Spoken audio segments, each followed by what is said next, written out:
She had always seemed untouchable, a perfect enigma from a world I could never fully understand. But that night, when she rested her head on my chest and whispered truths between soft breaths, every boundary I thought existed between our worlds vanished, and my heart refused to stay calm. The alien colony stretched out beneath the twin moons, shimmering in hues of silver and violet that made the entire landscape seem alive, almost breathing. I had been visiting my best friend, exploring the sprawling corridors and open courtyards of his home, a place that felt simultaneously futuristic and ancient. The air was perfumed with alien flora and the subtle hum of energy coursing through crystalline structures, but even amidst all that, my attention never wavered from her. My best friend's sister, elegant, enigmatic, and breathtakingly alien, moved through the space with a confidence that made humans seem clumsy and hesitant by comparison. Her eyes, large and sparkling with an intelligence that seemed almost sharp enough to cut, frequently found me across the room, teasing, judging, daring me to meet them. That evening had been a small gathering, a celebration of minor achievements in her colony. The rooms buzzed with laughter, alien music, and gestures that I only partially understood.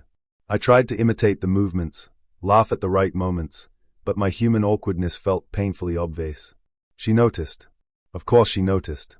Her eyes followed me, sharp and teasing, and yet, there was something else, a flicker of curiosity, a hidden softness that occasionally softened the sharp edges of her demeanor. As the gathering wound down, the crowd slowly thinned. People retreated to their quarters, leaving a quiet intimacy in the central chamber. I lingered near a glowing crystalline table, unsure whether to leave or stay, when she appeared beside me. Her movement was silent, graceful, but deliberate, and my pulse jumped the instant she was within arm's reach. I could feel the subtle heat radiating from her, the faint glow of her skin under the dim lights. Without a word, she settled beside me on a low bench, close enough that our shoulders brushed. My heart leapt, a combination of confusion, anticipation, and something I couldn't quite name. Her proximity was both comforting and disarming. I wanted to pull away, to maintain some semblance of control, yet something in her presence held me in place, as if some invisible tether bound me to her. "Do you understand what this means?" she asked softly, her voice almost a whisper. I shook my head, heart pounding. I don't. She tilted her head, letting a strand of her long, dark hair brush my arm. "In our culture," she murmured, "to sit close like this is not casual. It is a ritual of trust, of vulnerability. We offer it only to those we truly trust, those whose presence we value deeply. To sit against another in silence is to share a part of oneself that cannot be reclaimed once given." My chest tightened. The meaning of her words pressed on me, heavy and urgent. "Your family, your people, if they saw. They would not understand," she said with a faint smile, though her eyes remained earnest and unwavering. "And I do not care for their understanding. This is only for us, only for you to know, and me to give." The weight of her trust pressed into my chest, and I struggled to process it. Part of me felt guilty. After all, she was my best friend's sister, and this closeness felt forbidden. Yet another part of me, the part one could never quiet, felt electrified, alive with the significance of her gesture. I realized that every teasing glance, every sharp remark from earlier was now replaced with something deeper, something raw and unshielded.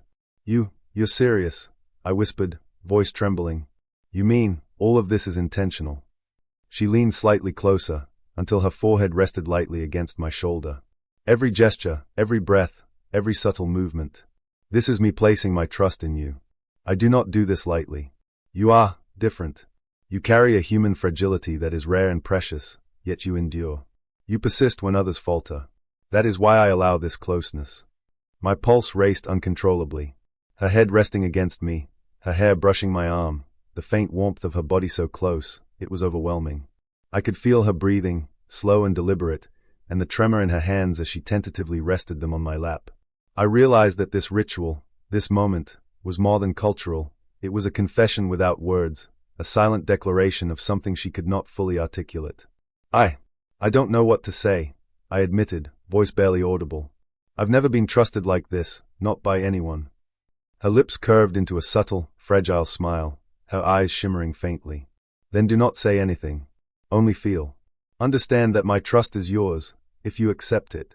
That is all I ask." She shifted slightly, her head now resting fully on my chest. The steady rhythm of her breathing, her warmth, and the subtle pressure of her weight created a connection that transcended the barriers of species, culture, and expectation. I placed my hand gently on her shoulder, hesitant at first, then slowly down her arm, anchoring us together in silent solidarity. Every tremor, every subtle sigh, every heartbeat seemed amplified in the quiet of the room. I want to honor that trust, I whispered, pressing lightly against her. I don't fully understand, but I want to stay with you, to be here for you. Her breath hitched slightly, and I felt her relax, a soft sigh escaping her lips. That is all I need, she murmured. To be present, to understand, to remain. Even if our worlds are different, even if they should never mix. I choose to share this space with you. That is enough. Minutes stretched like hours. I kept still, allowing her to rest, allowing the trust she had placed in me to settle deep into my consciousness. I could feel the subtle tension leave her body, replaced by a delicate calm. She was asleep now, tiny shifts and soft exhalations betraying her surrender to the trust she had offered. I marveled at the courage it took for her to allow herself such vulnerability, at the quiet power in her choice to rest in my arms despite the vast gulf between our worlds.